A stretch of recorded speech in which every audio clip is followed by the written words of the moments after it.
Hi guys! Now, I am on a vacation and I'm so excited kasi I am gonna free dive! Mag-free dive tayo and I needed a camera na makaka-capture yung moments ko all throughout the trip at habang nag-free dive din ako. And guess what? We're gonna unbox my new baby from DJI! Sa wakas narinig na nila tayo. And I got my DJI Osmo 360.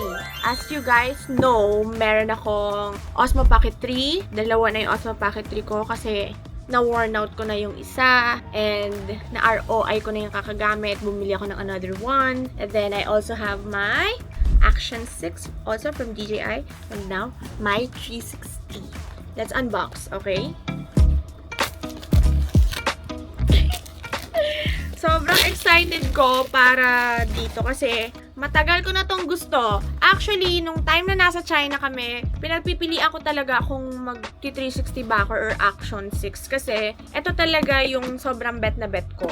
And then, na-impluwensyahan ako na parang gusto ko rin mag-Action 6 kasi sila Tony, sobrang baliw na baliw sila dito. Ending, binilan niya ako. So, ang nasa wishlist ko na lang talaga is etong.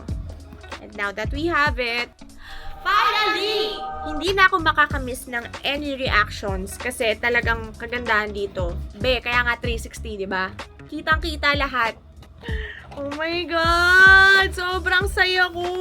Ayan na. So, this is the Osmo 360. Finally! So, this is our device. Ay, ayaw pabukas.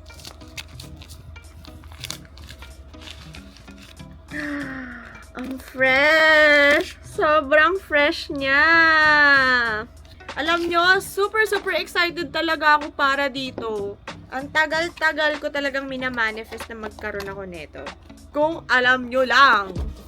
We also have yung accessories. Oh my God! At nga pala, yung nakuha kong ng DJI Osmo 360 is yung Adventure Combo or Bundle Adventure. Ayan, so meron na tayo ditong 360 and then meron tayong joystick. Ito yung invisible stick nila. Ayan, para kahit saan nyo dalhin and extendable siya para talaga namang kaya nyong itaas at malayo-layo yung 360 from you. Mas madami kayong makaka-capture pag ganun. Especially kapag nasa, halimbawa, Disneyland or crowded place kayo, tapos gusto nyo makaka-capture lahat. Talaga, pack na pack. And we also have, ang daming laman! We have this, ano to? Ito yung cover niya para hindi magasgasan ng ating camera. We got the stickers and mga QR, instructions and manuals. Yung bag, they got a pouch para protected ang inyong device. We also have charging cable and ito yung mount niya para dito natin ikakabit yung invisible stick. Ayan. And ang kagandahan din kasi dito na natitilt din yan siya. So, hindi lang siya diretso yung pagkakalagay. Wait, let me show you guys. Ayan, hindi lang diretso. Pwede ninyong i-tilt.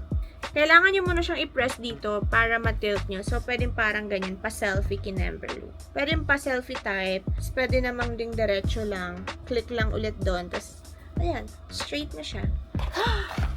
Ito talaga yung pinakagustong-gusto ko sa combo na to kasi may kasama na siyang 3 battery at case ng battery niya which is also acts as a charging port na. So, ayan, Type-C charger lang lalagay nyo dyan and then we got all 3 batteries which is yung, ang tawag dyan, yung factory charge pa niya yan. So, we need to charge this pa. Luckily, may dala akong charger. Pero for now, habang i-charge natin to, I'm just gonna use yung other batteries ko from my Action 6 kasi sobrang excited na talaga akong gamitin to.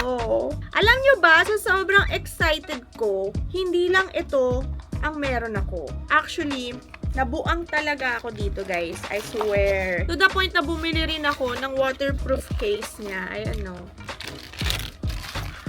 Kasi nga, mag-free dive tayo today. Kaya, sabi ko, hindi pa pwede to. Kailangan super prepared ako. Kaya, ayan. Dahil malalim-lalim din yung diving natin, kailangan talaga ng waterproof case. Ayan. And also, ang ating memory card, hindi mawawala yan. Hindi tayo makapag-record without it. Ang hirap niyang buksan. Ayan. Na-stab ko na siya with my makeup spatula.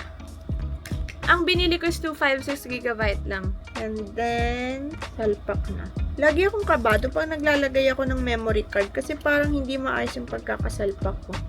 And most of the time, mali nga. Ayan. Let's turn it on. Ay! English, yes, tama. Skip 5 times remaining. Confirm. Ayan. Okay. Sige. Lens protection. Press once. Press twice. Guys, ang maganda kasi dito, yung resolution niya up to 8K and 30 frames. So, pwede tayo mag-wide. Pwede ring ultra-wide. Ayan. Kung gusto niyo ng standard, ayan, naka-dewarp yan siya. Ayan. Sobrang excited na akong gamitin to, kung alam nyo lang. Tapos, ang maganda kasi dito, guys, pwede kayong panoramic, selfie mode. Ang dami ninyong mode na pwedeng gawin. Okay? And kung medyo nahihirapan din kayo, like me sometimes, nahihirapan din talaga akong intindihin siya, meron namang DJI Mimo na app. Is it Mimo or Mimo? Basta ayun. And then, pwede mong i-connect yung mga device mo dyan.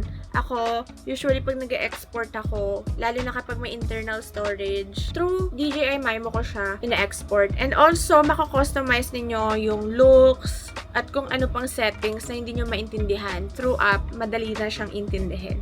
So, yeah. Thank you so much! Sobrang saya ko sa DJI na to. Oh my God. Sobrang dami ko ng DJI camera, as in, kinumpleto ko na lahat. Osmo Pocket 4 na lang at 4P ang hindi pa. DJI baka naman.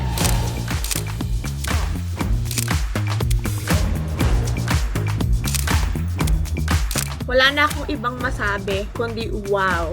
Sobrang saya ko talaga na meron akong 360. At dahil dyan, sa bagsak ng montage ng ganap ko today. Let's go!